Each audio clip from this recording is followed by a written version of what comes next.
दिल्ली के सियासी गलियारों से आज एक ऐसा फैसला सामने आया है जो आपकी बीमा पॉलिसी से लेकर देश के पूरे इंश्योरेंस सेक्टर की तस्वीर बदल सकता है।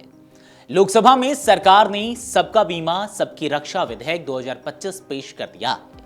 वित्त मंत्री निर्मला सीतारमण ने इसे आम आदमी की सुरक्षा से जोड़ते हुए बड़ा सुधार बताया, तो विपक्ष ने इससे दूरगामी असर पर सवाल खड़े कर दिए हैं। बीमा कंपनियों में 100% विदेश निवेश, LIC के अधिकार और पॉलिसी धारकों की सुरक्षा, इस बिल के हर पहलू पर देश की नजर टिकी है। ऐसे में आपके मन में भी सवाल उठने लगा होगा कि आखिर कौन से व्यापक संशोधन के प्रस्ताव पेश किए गए हैं। तो चलिए इस वीडियो में विस्तार से समझते हैं। दरअसल केंद्र सरकार ने बीमा क्षेत्र में अब तक का सबसे बड़ा सुधार करते हुए मंगलवार को लोकसभा में बहुप्रतीक्षित सबका बीमा सबकी सुरक्षा विधेयक 2025 पेश किया। वित्त मंत्री निर्मला सीतारमण ने यह विधेयक पेश करते हुए कहा कि आम नागरिकों को बीमा सुरक्षा देना प्रधानमंत्री नरेंद्र मोदी की प्राथमिकताओं में सबसे ऊपर रहा है। उन्होंने कहा कि कोविड महामारी जैसे संकट के समय भी सरकार ने समाज के सबसे कमजोर वर्गों तक बीमा कवरेज पहुंचाने का काम किया। यह विधेयक बीमा सेक्टर की बुनियादी संरचना में बड़े बदलाव का प्रस्ताव करता है। इसके तहत 3 प्रमुख कानूनों, बीमा अधिनियम 1938, जीवन बीमा निगम यानी कि LIC अधिनियम 1956 और बीमा नियामक व विकास प्राधिकरण IRDAI अधिनियम 1999 में व्यापक संशोधन किए जाएंगे। सरकार का दावा है कि इन बदलावों से बीमा क्षेत्र में निवेश बढ़ेगा, प्रतिस्पर्धा मजबूत होगी और पॉलिसी धारकों को बेहतर सेवाएं मिलेंगी। विधेयक की सबसे बड़ी और चर्चित बात है बीमा कंपनियों में विदेशी प्रत्यक्ष निवेश यानी कि FDI की सीमा को 74% से बढ़ाकर 100% करना। यानी अब विदेशी कंपनियां भारत में पूरी हिस्सेदारी के साथ बीमा कारोबार कर सकेंगी।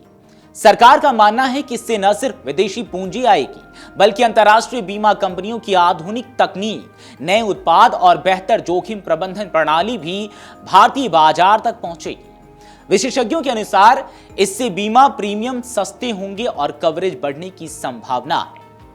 विधेयक में LIC के बोर्ड को अधिक अधिकार देने का भी प्रस्ताव है। LIC अधिनियम में संशोधन के तहत अब LIC को नए जोनल कार्यालय खोलने के लिए केंद्र सरकार ने पूर्व अनुमति लेने की जरूरत नहीं होगी। इससे सरकारी बीमा कंपनी को निजी कंपनियों के साथ प्रतिस्पर्धा में अधिक स्वतंत्रता और गति मिलेगी। सरकार का तर्क है कि यह कदम LIC को बाजार की जरूरतों के मुताबिक तेजी से फैसले लेने में सक्षम बनाएगा। एक और अहम बदलाव बीमा एजेंटों और मध्यस्थों के लिए वन टाइम रजिस्ट्रेशन से जुड़ा है। नए कानून के तहत एजेंटों और इंटरमीडियरीज को बार बार लाइसेंस नवीनीकरण कराने की जरूरत नहीं होगी। इससे ईज ऑफ डूइंग बिजनेस की दिशा में बड़ा सुधार माना जा रहा है, जिससे एजेंटों का प्रशासनिक बोझ कम होगा और वे ग्राहकों पर अधिक ध्यान दे सकेंगे। विधेयक में पॉलिसी धारकों की सुरक्षा को केंद्र में रखा गया है। नियमों के उल्लंघन पर बीमा कंपनियों पर भारी जुर्माने का प्रावधान किया गया है। साथ ही बीमा दावों के निपटान को तेज, पारदर्शी और जवाबदेह बनाने के लिए IRDAI को और मजबूत अधिकार दिए जाएंगे। सरकार का कहना है कि इससे ग्राहकों का भरोसा बढ़ेगा और बीमा कंपनियों की जवाबदेही तय होगी। इसके अलावा विदेशी री इंश्योरेंस कंपनियों के लिए राहत का भी प्रस्ताव है। नेट ऑन फंड की अनिवार्यता को 5 करोड़ रुपए से घटाकर 1000 करोड़ करने की योजना है। इससे भारत में री इंश्योरेंस बिजनेस का विस्तार होगा और बड़े जोखिमों का बेहतर प्रबंधन संभव हो सकेगा। हालांकि विपक्ष और कर्मचारी संगठनों ने इस विधेयक पर सवाल भी उठाए हैं। उनकी चिंता है कि 100% FDI से LIC में सरकारी नियंत्रण कमजोर हो सकता है और विदेशी कंपनियों का वर्चस्व बढ़ सकता है।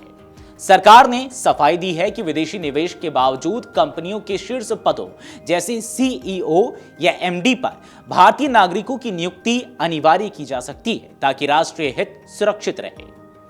बाजार के लिहाज से भी यह विधेयक अहम माना जा रहा है। 100% FDI की संभावना के चलते LIC, SBI लाइफ और HDFC लाइफ जैसी लिस्टेड बीमा कंपनियों के शेयरों में हलचल देखी जा सकती है। विश्लेषकों का मानना है कि यह सुधार अगले दशक में भारतीय बीमा सेक्टर की तस्वीर पूरी तरह बदल सकता है और 2047 तक हर भारतीय को बीमा के लक्ष्य को हासिल करने में अहम भूमिका निभाएगा। अगर आप ये वीडियो YouTube पर देख रहे हैं तो हमारे चैनल को सब्सक्राइब कर बेल आइकन दबाएं और Facebook पर देख रहे हैं तो हमारे पेज को लाइक करें।